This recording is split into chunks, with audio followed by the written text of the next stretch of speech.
Welcome back to the Healthy with Heartland podcast. My name is Justin Freistadt. I am your host with your favorite creative directors and co-hosts, Simon and Shannon. Good morning. Good morning. Another healthy day with Heartland. Sure is. It is Thursday.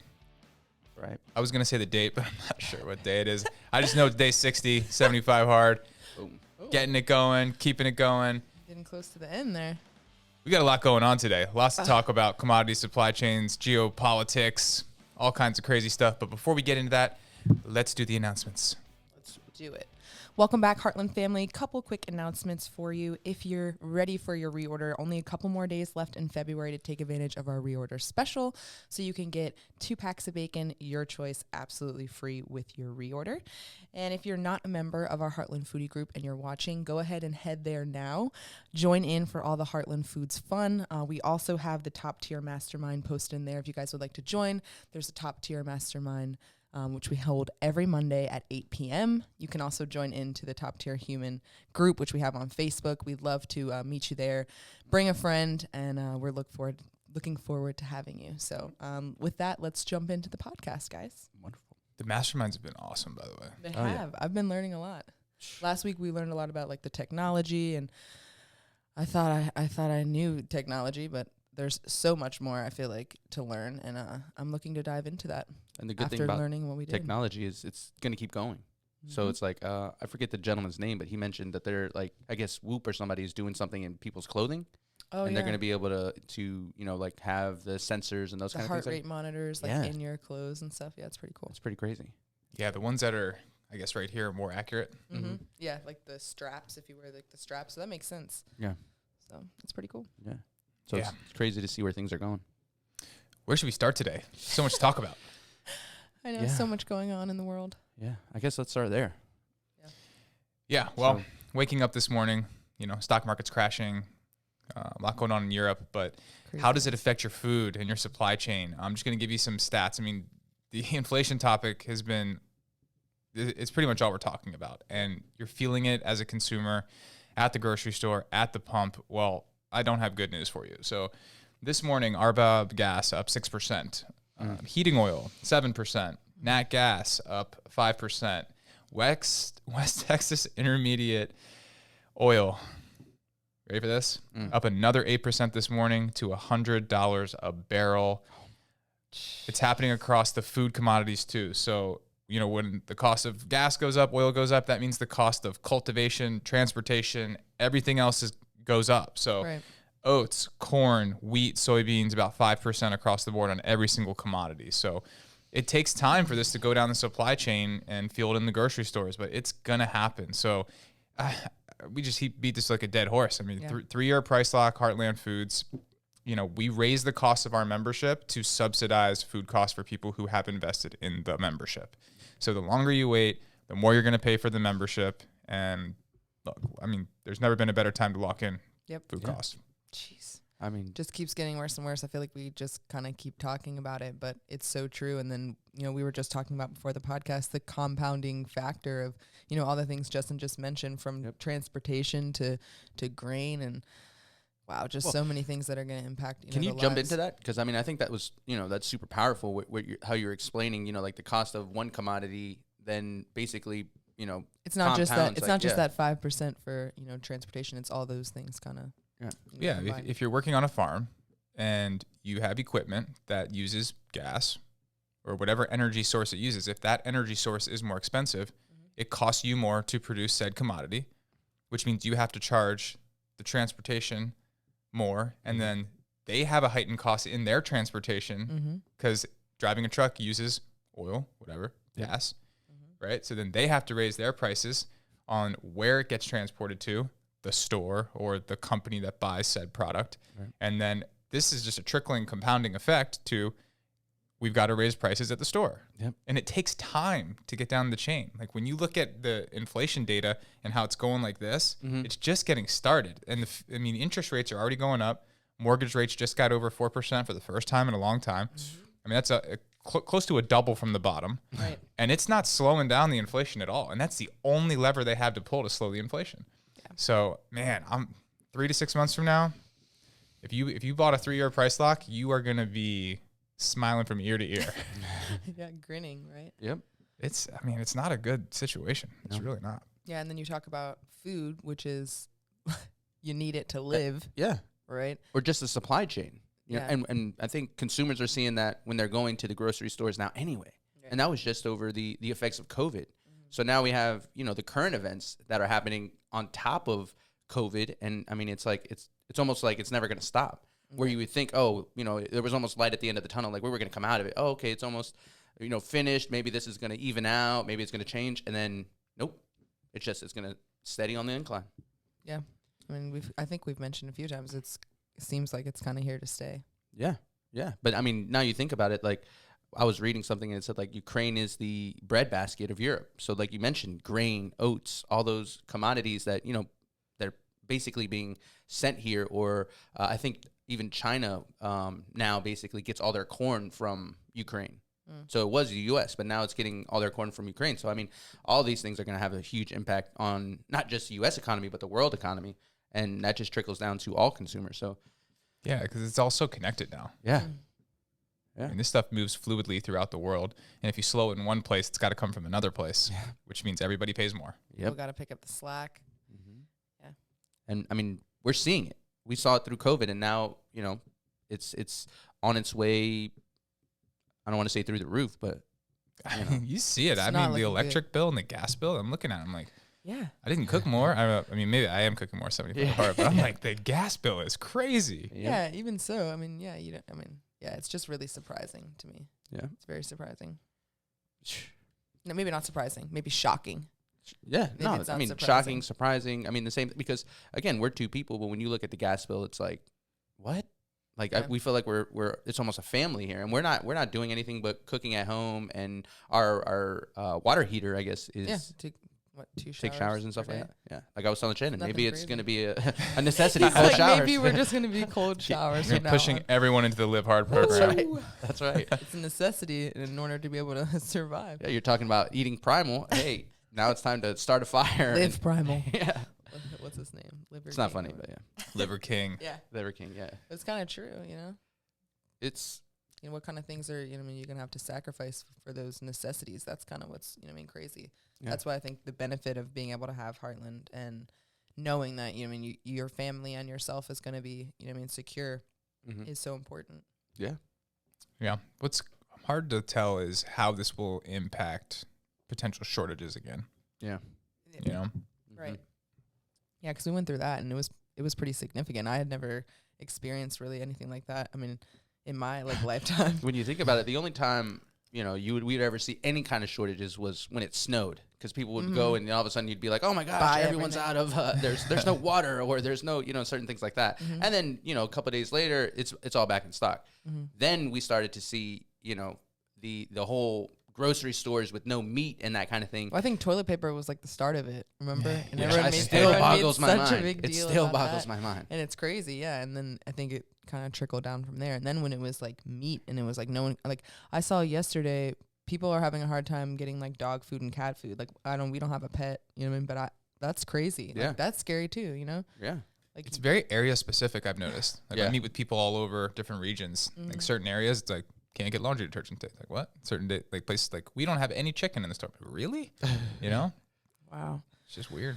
And I think I remember it's a different chain store. We don't have it around here. It was like Albertsons or something like that. It was like a chain in Texas, but they were like they have like certain stores which are going to get like the first allotment of stuff, and then they have like the stores that are a little bit farther out from the outliers, and it's like they would get what's left over. But because everyone was buying up the stuff at the first stops, it's like there wasn't enough left over for the other one. So that's So depending on where you live, you may not get any of those things in stock, or have access to any of those things. So yeah, and within maybe not even, you have no control.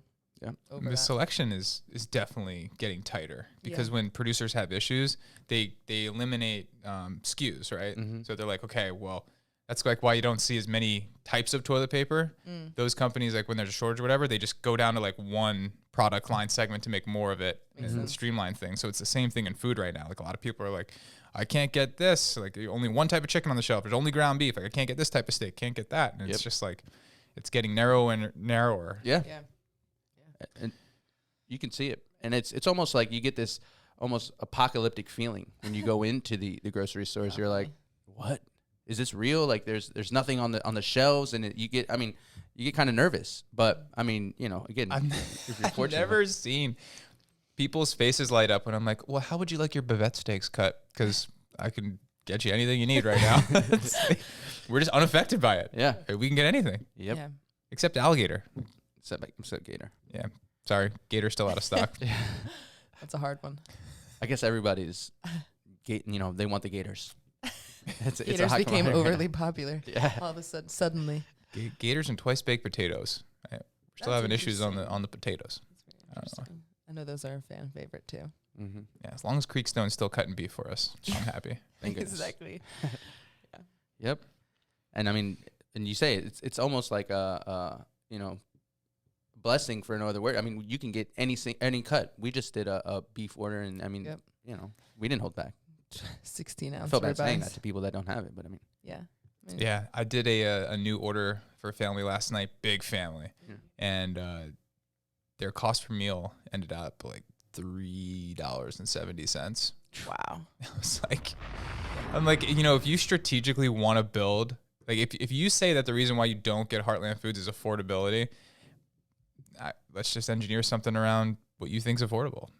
See, drop the bomb for that. Yeah, it's just, I mean, it's important.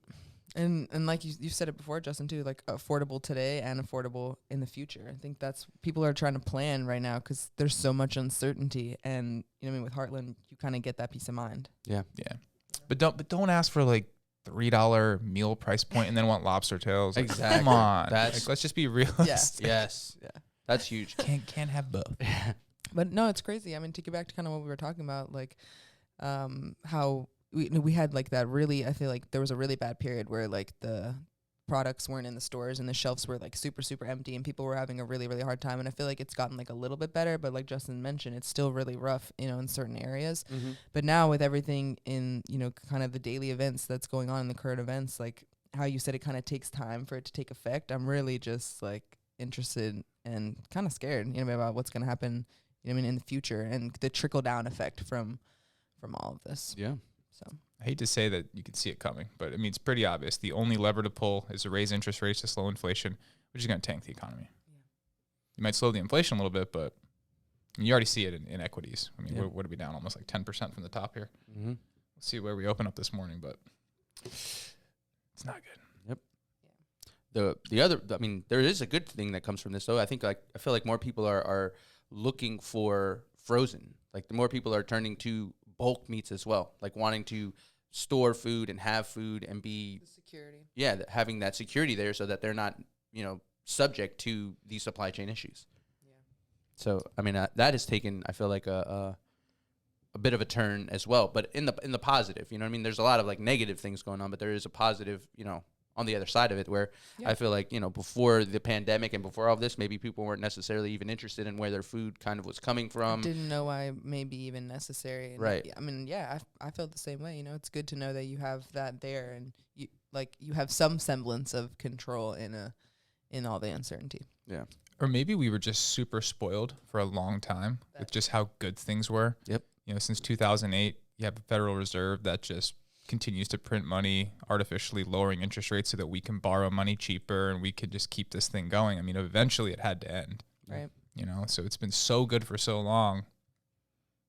It's, has to unwind eventually. Yep. Yeah. I think we're there. Yeah. And then, I mean, again, so I'm not an economist or anything. So, but the way I feel like, people think about it is it goes up. And then, we'll get used to it and then we'll come out of it, hopefully. And, we'll go back to regular life. Is that correct? I mean, is that usually what happens? On a very basic level, I mean, how is money created? It's lent. Yeah. It's borrowed, right? So how do you get more borrowing? I mean, that's lower rates. You can borrow money cheaper, right? So the credit cycle expands. And it keeps going until, when it contracts, it does the same thing. Credit tightens. And that restricts the supply of money. So it's all a function of interest rates. And when you get too much inflation because of all that lending, excessive lending and cheap, easy money, then assets get extremely inflated. And then, if you want to buy a house right now, if you want to buy a car, everything is exponentially more expensive, and the rates are still relatively low. So people are still buying this asset at a very high price. Right. Well, what happens when the rates unwind to pull those assets down? Principal balances are going to get crushed. And then the cost to borrow goes up. I mean, it's not really that complicated. It's just credit cycles. Yep. And it's what happens. And unfortunately, we're going through it now. And, we have these conflicts that are going on. So cost of commodities, all those things are rising. Yep. Man, we got really gloomy on this one. I know. I'm like, how do we come out of this? Yeah. But we will. Yeah. So what else should we talk about? Well, you said 75 hard. You're on day 15 days 60. left. So, so basically 2 weeks left. 2 weeks ago. Are you you feel like you're going downhill now? Like it's pretty much you're coming to the end and you're like coasting, or you feel like you're still kind of grinding through it? Like with 15 days to go, I'm starting to look forward to the end, which for the most part, the best part of this was just that it was such a long time to be committed with no compromise that I wasn't looking forward to anything. Right. But now I'm like, okay, we're almost there. And I'm starting to think about, well, what am I going to eat first? I'm going to have a pizza. It's going to happen. Yep. So, it's been great. I definitely learned a ton. I'm not sure what else I'll learn in the last 15 days, but at this point, I'm just trying to dial in the diet and just get as lean as possible for those final pictures and see where I land on it. That's awesome. And so for anybody that doesn't know and they're just tuning in today, can you just go over again what 75 hard is and what you've been going through? Yeah. So it's 75 days. 100% commitment, no compromise. If you fail one piece of the challenge, you have to restart. There is no cheat meals. 100% have to be on point on a diet. 0 alcohol, not a drop. 2 workouts a day. 1 has to be outdoors. Both of them have to be 45 minutes, not a minute less. If you do a 44-minute workout, you start over day 1. The workouts have to be separated. You can't walk for 45 minutes and then on the way to the gym and go in and do your 45-minute indoor and then be done. They have to be separated. It's supposed to be difficult. So those have to be separated. What else? You got to read 10 pages of a book every day. This has been awesome. I've already finished 3 books. I'm on book number 4 right now in 75 days. You can actually, if you just read 10 pages of a book every day, you get a lot done. Yeah. I always listen to a lot of audiobooks, not as much actual reading, and that's been pretty cool. So what else? You got to drink a gallon of water every day. I suggest you start early in the morning. This is a half gallon. So I got to do 2 of these. And if you wait till later in the day, you're going to have a rough evening. Yep. Yeah, it's not fun. Yeah. Yeah. Wow, yeah, that's pretty cool. So talking about, basically hydration, how did you, so you're saying you started early in the morning.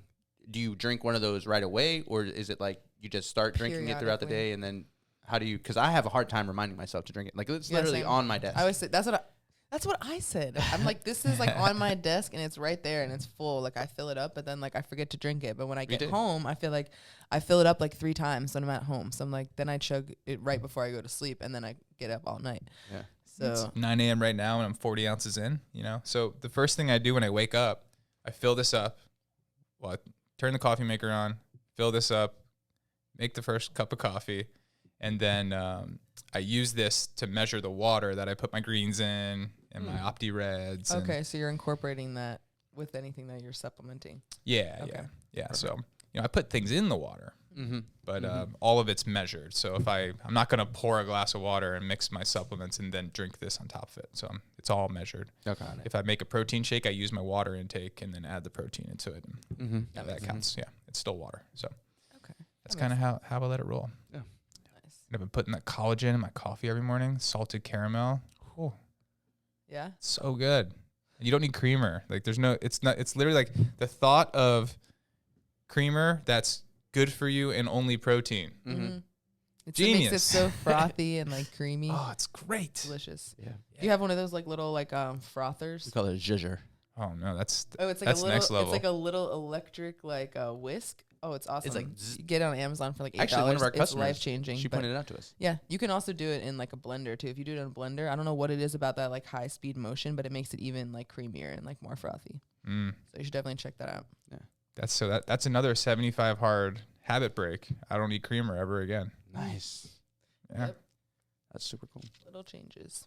Yeah. I mean, I think that's awesome. You know, we applaud you for your efforts. Do you notice a difference?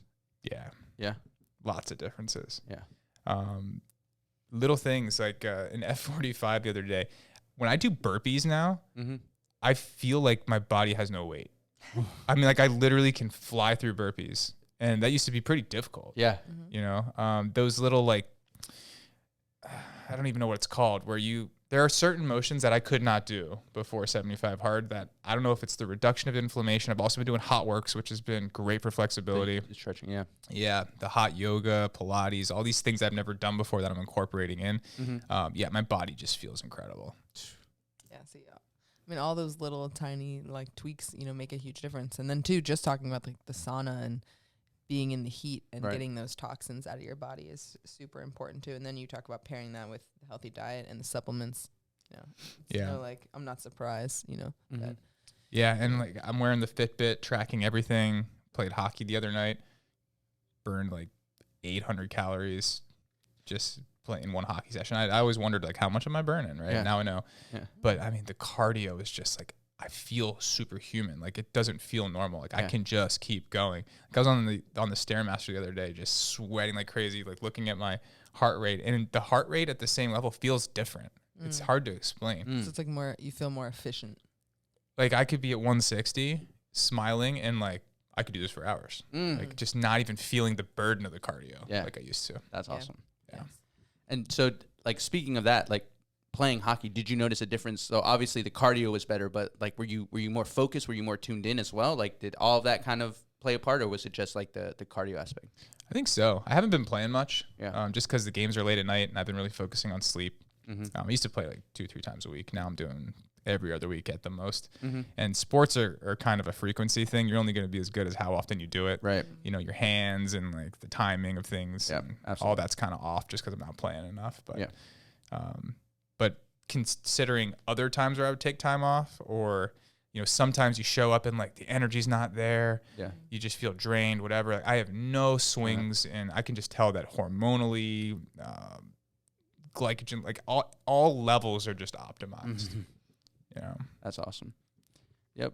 so highly recommend, and it'll be really interesting to see what happens. I can't wait to see my sleep after the first time I drink alcohol again, Right. measured, because my sleep's been just dialed. Right on. Yeah. See, it's like now that your senses are like so heightened, like same thing with like pizza. Like when you eat the pizza, like how, you know what I mean, you'll feel like you'll just be so much more like in tune. It's very interesting. I kind of look forward to that, because you're not always in that mode. You know what I mean? Mm-hmm. Not always in that mode.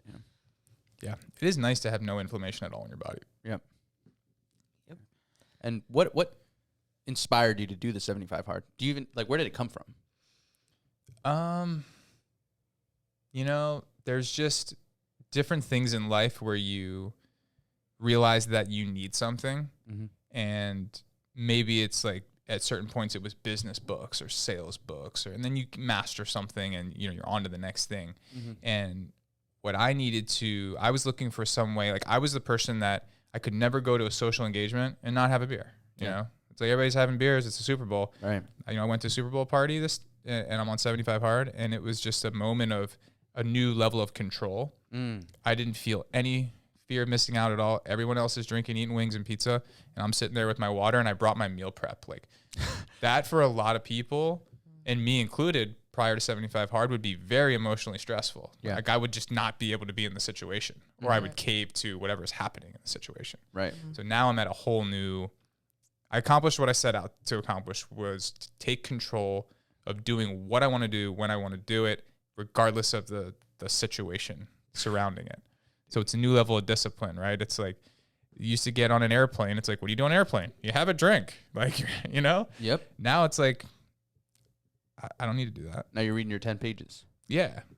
Or whatever. So I needed to prove to myself that I could overcome anything, because in a 75-day period, there's no way around it. I think that's the way it's designed. You're going to be in situations, like there's no good time to do 75 hard. Mm-hmm. Right. So you have to choose winning the challenge over all of your normal habits.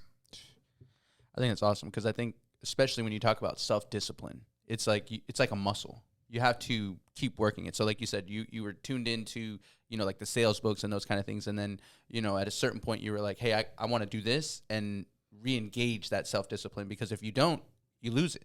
It's like it's like any muscle, right? If you're not constantly re-engaging self-discipline or re-engaging your muscles, you'll lose them. Mm-hmm. So I think that's so important. And again, like it's awesome to see, it's awesome to hear. It's inspiring, because it's just like, when you talk about those instances where you're going into a certain situation, an area where you know yourself, and you're like, this is probably what I would usually do. Mm-hmm. This is something I would usually engage in. I would usually have a drink with at a Super Bowl party, but then you have that level of discipline, and some people probably think that's crazy. Mm-hmm. You know what I mean? But it's a good crazy, because they're like, what? Why would you do that? Why wouldn't you have a drink? Why wouldn't you do those kind of things? And it's just like, at a certain point, you know what's good for you. You know what you're doing. Yeah. Well, I mean, it sounds too also like you can become almost like a victim to your own like mental, not necessarily victim mentality per se, but like it almost is like strengthening like the mind just as much as it was anything else, like discipline. Like you're getting a new perspective and a new mindset. And you said specifically like that you're going to do whatever it is you want to do regardless of like the situation, which like a lot of people like let affect their emotions, their day-to-day life, the decisions that they make, many things. So that was just interesting to me, because that was more of like a mental or like a mindset thing that you were like training through 75 hard versus just like, oh, like the discipline, or I want to try something new, or like I want to see if I can accomplish this goal. I think that, more, I don't know, like that's just a really interesting perspective, I think. Yeah. I think that, even people that are successful and disciplined still have a follow the herd moments, right? Yeah, absolutely. Where it's like you're just doing what's happening in the situation, not because you want to, but because that's just what's happening, right? Mm-hmm. Yeah. It's like, every 99 out of 100 people I talk to about 75 hard, like, oh, I could never do that, right? Right. Mm-hmm. Yeah, that's what I said too. Yeah. Until one day I was like, whoa, I'm identifying a problem here. Mm-hmm. I'm saying that I could never do X. Mm-hmm. It's not going to war. Before it's not. There's so many things that people do that are way harder than 75 hard. Yeah. And I'm sitting here telling myself, well, I could never do that. Mm-hmm. And that's the moment where I'm like, I guess that means I have to do it. Like sometimes you got to prove things to yourself. Like some people are like, oh no, like that's just the way I am. You know what I mean? It's like, oh, that's just how I am. But it's like, well, if you had a different, like if you trained your mind to think a different way, maybe that's not, how you would be. Right. But you never know if you don't, Those limiting beliefs. Right. Yeah, absolutely. Where you're sitting there, like you said, I could never do this, and you haven't even tried. Mm-hmm. So until you try, and that's the other part I think too, is I feel like a lot of people are afraid of probably failure. Mm-hmm. And so people start, diets, and they start things, and they start, or they probably even like something like a 75 hard or a boot camp. And they get, like they're afraid to even start, because they're like, what if I can't do that? And they have that same limiting belief where they're like, if I do start it, and maybe it's even on the other side as well, where it's like, maybe I could finish this, and I just don't want to know what it's like on the other end, because I don't want to actually. What if I am successful? Right. What if I, what I mean? That's a whole nother thing. Mm-hmm. But it's part of that limiting belief. Yeah. It's also not a permanent thing, right? Like I'm gonna have margaritas on the beach again. Right. Yeah. But like, I think a lot of times people won't do something it feels like forever, but it's 75 days, right? And I mean, how many days is in 10 years that you've been destroying yourself? Mm-hmm. What is that, like 4,000 days? And then you won't you can't do 75 to develop some new skills, improve yourself, prove to yourself that you are capable of having control of yourself. I mean, that's really what 75 hard is. It's taking control away from everything and putting it right here. Yeah. I think those are like, it's just like anything hard that you do. It's like you take something with you, it makes you stronger for the next thing that you're going to face. Whether it's 75 hard, whether it's a marathon, whatever it is, it's like those little things that you go through. Mm-hmm. You take the things that you've learned and the strength that you've built through going through that into whatever the next thing that it is, you're going to tackle. So it's like whether you have a margarita or not, it's like, it's not about that. It's about what you learn and what you take with you, I feel like, from the experience that you go through. Yeah.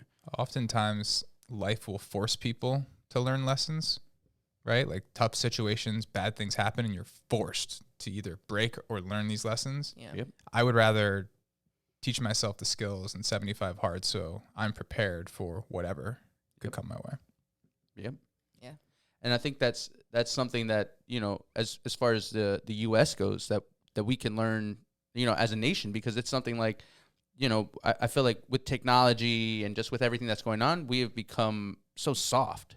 You know what I mean? Like, in general, in terms of like, like how we perceive things, what we're doing. It's just like everything is so automated and done for us that doing something like 75 hard, doing something that's just hard in general is probably good for, a multitude of people, everybody. Even if you think you got it, everything together, it's like it's always good to test yourself. And I forget, I'm trying to think of the word, but there's like some kind of anti-soft. I made that part up. Anti-fragile? Anti-fragile, right? It's a good book. Yeah. It's like, it's a whole movement where it's like, stop, being so soft about the things that you're going through and try these hard things so that you can build on them.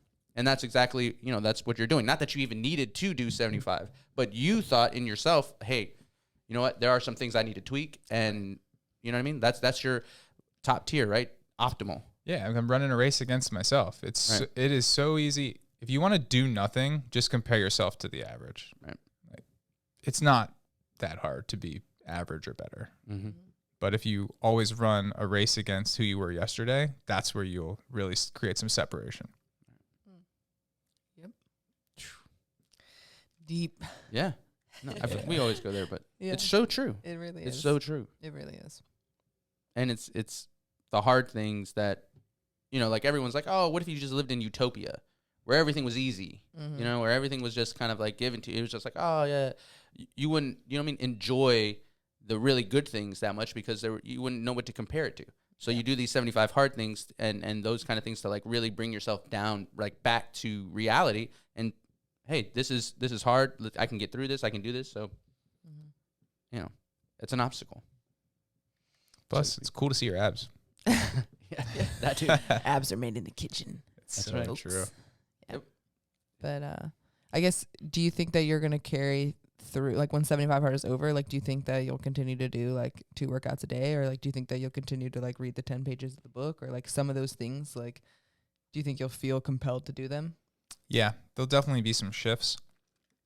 Will I do it every day? Probably not. My body needs a rest for sure. Dealing with some nagging injuries. I mean, working out twice a day it's tough. Yeah.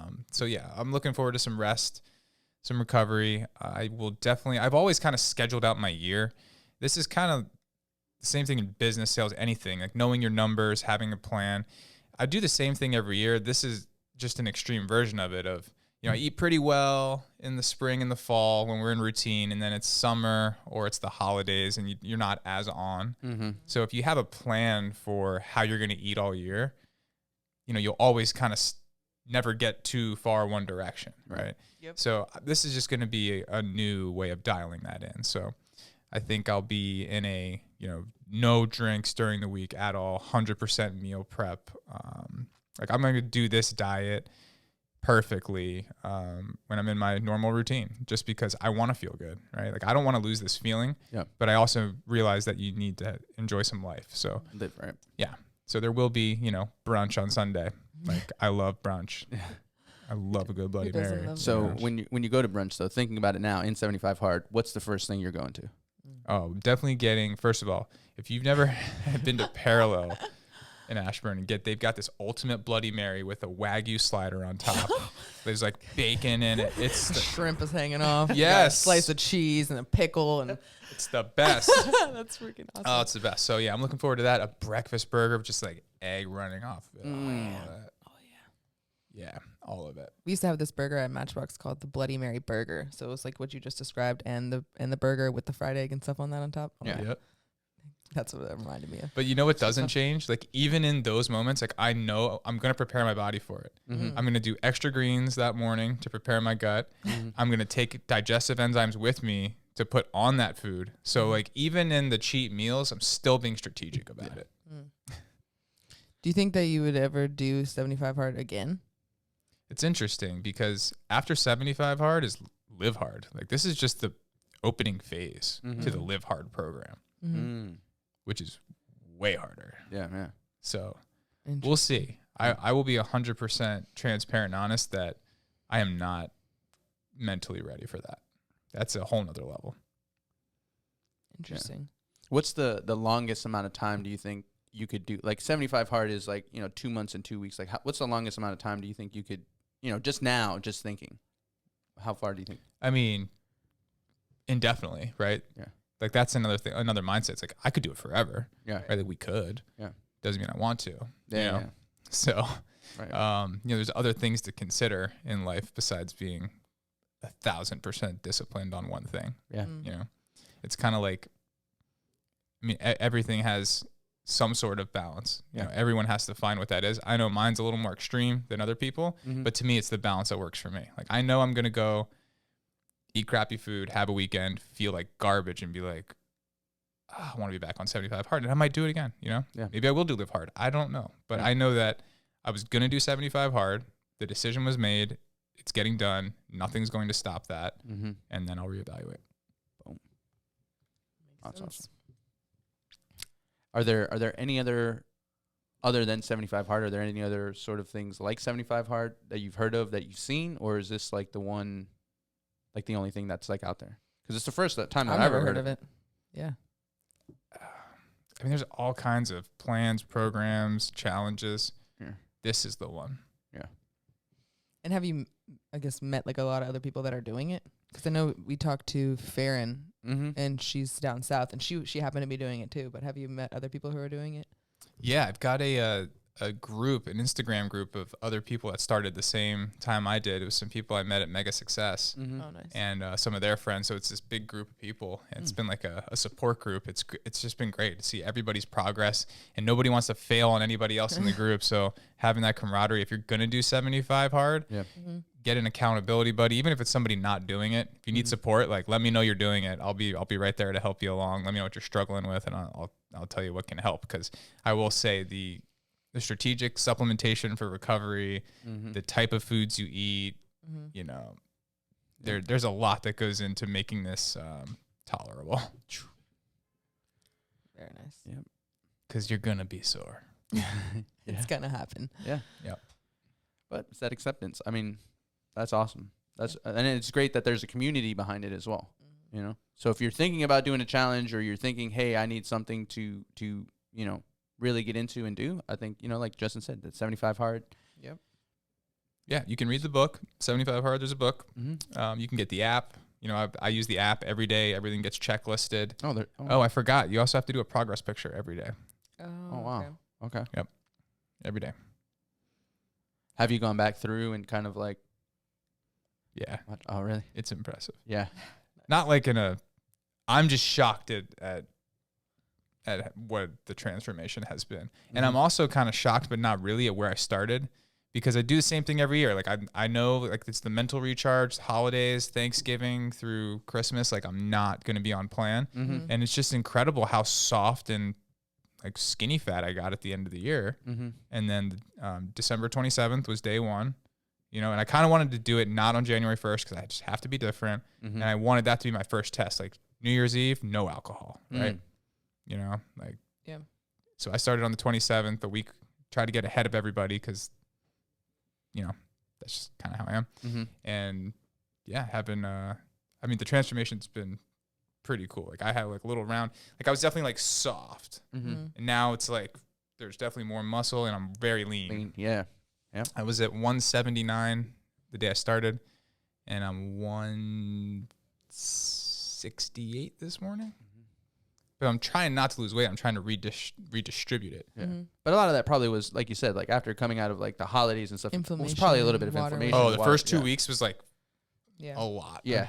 Was it kind of like what you expected? Like, did you go into it at the time being like, oh no, like I think like I'm gonna be pretty good, like, I normally do like pretty good, or were you kind of like, oh, this is gonna suck? Like, what was your mindset going into it?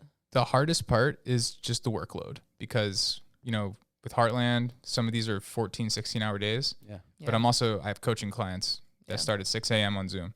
So, a couple days during the week, I'm up at 5 to get on Zoom at 6. And if I'm working with families at Heartland until sometimes 9, 10 o'clock. Yeah. The workouts are either happening at 11 p.m. or 4 in the morning. Like, Wow. There's been times I've been reading the 10 pages at 11:58 at night before, midnight hits to get it in, So, yeah, there's been a lot of moments of it's me, myself, and an out-of-body experience of what's possible and how much you can actually do and how many excuses you are pounding into your own brain as to why things are the way they are for you. Yep. And then I guess to piggyback off that, do you feel like it's helped you get like more done, like being super hyper focused on like the checklist of the things you need to do, like the stuff outside of that? Like, has it helped? Oh, big time, because you don't have the daily triggers, right? Like what I'm sure everyone can identify in their life, the thing they look forward to every day. It might be like, okay, work's done, happy hour. It might be work's done, Netflix. It might be whatever it is. There is something that you look forward to that you don't dive into your day. You get through it for the thing. Right. 75 Hard will eliminate that.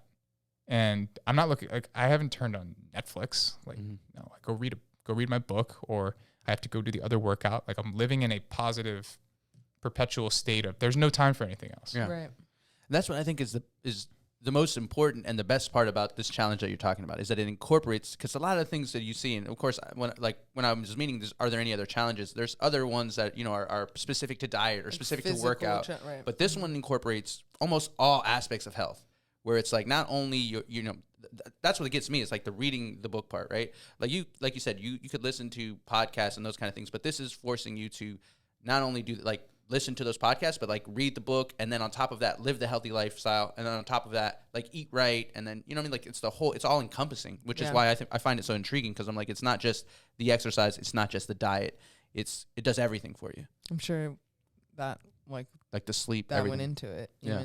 Yeah, and there's also times where you have to do things in the challenge that normally are not good for you, right? Like doing a second workout when you just were like falling asleep, like reading, but you got to do it. It's probably not great for you, like recovery wise. It's not.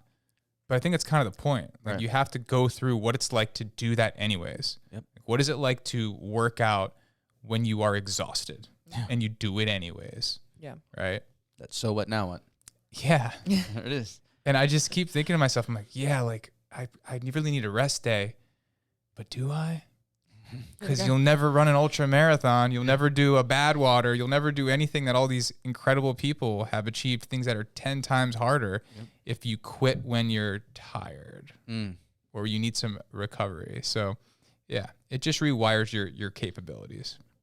Do you think it's crazy? I mean, I know we only got a couple minutes left, but do you think it's crazy how your mind controls all those things? Because like even when you're tired, you're like, I don't know if I could go anymore, but it's really like mental conditioning. Yeah, that's what I was kind of saying before. Like that, it's like choosing to do like that, like 75 hard. Is like it was like mental conditioning. It was like, I know I'm about to run sprints, but I want to do that because I know that. That's or maybe you don't even want to do that, but I'm gonna do it anyway. I'm gonna do it anyway. Yeah, right? I guess that's all that matters is that it gets done, right? Yeah, because your mind's gonna tell you, I don't want to do this, or I can't do this, right? And then it's gonna be you, or whatever. You got to have that, and that's what I think. Part of that is that little, that part of being crazy. It's like, hey, I have to do this anyway because it has to get done. There is no other option. Burn the boats. That's my rant. Drop the bomb. There you go. That's 100% it though. And that's what'll get it done. Don't start if you're wavering. Yeah.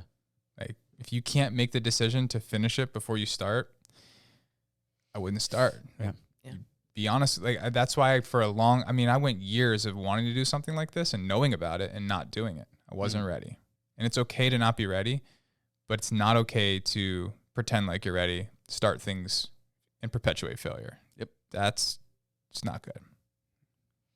Yep. I think that about sums it up. Yep. It's good stuff. Love it. All So right. anyways, if you want to, lock in costs on the second highest expense behind housing, Yep. Heartland Foods 3-year price lock with your membership. Yep. I'll throw the link in the description Shameless above. plug. Right. Check us out. See how we can help rescue your family from the grocery store. It's not only that. It's a health. It's a lifestyle, right? Heartland is a lifestyle. It's a healthy lifestyle. You hear us talking about 75 hard. You hear us talking about the food, inflation prices. It's a lifestyle. It's the whole thing. If you're not ready to change your lifestyle, we're still here to help. But if you're here to change your lifestyle, we're here to help. Join the Heartland family and check us out on Facebook. If you're on Facebook, definitely join the Heartland Foodies group to learn more. Yep. And with that, I guess, Justin, you could send us off and we'll be back next week. All right. That'll do it for this episode. We'll be back next week. And as always, stay healthy with Heartland.